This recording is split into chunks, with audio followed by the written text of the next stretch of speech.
আসসালামু আলাইকুম দর্শক, এই যে আমার কৃষক ভাইয়েরা আপনারা দেখতে পাচ্ছেন যে ধান কাটছে এবং আমাদের এই মাঠে এমনিতেই জোন পাওয়া যাচ্ছে না, তারপরেও পানির ভিতরে ধান কাটছে।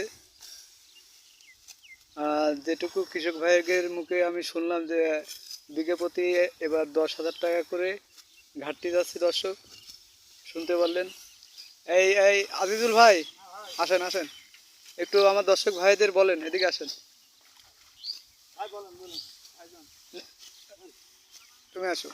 হ্যাঁ বলছি যে এই যে আপনারা ধান কাটছেন ভাই, হ্যাঁ এবার আপনাদের এই ধানে এবং লসের হার বেশি না লাভের হার বেশি? লসের আর বেশি। যদি সরকার যদি ধানের দামটা যদি ঠিক রকম রাখতো তাহলে চাষি বেঁচে যেত। ধানের দাম বাজারে গত বছর আমরা ওঠার পরেই বেশি 1400 1450 এরকম বাজার পাইছে, আর এবার আছে ধান 1120 টাকা বিক্রি করলাম আজকে বিষয় খালি।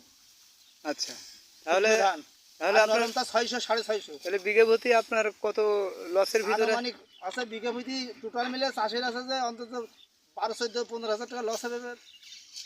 দর্শক শুনতে পারলেন। দর্শক, কৃষক বাঁচলে দেশ বাঁচবে, আর কৃষকের ক্ষতি হলে দর্শক দেশের ক্ষতি হবে। ধন্যবাদ। আসসালামু আলাইকুম ওয়া রাহমাতুল্লাহ।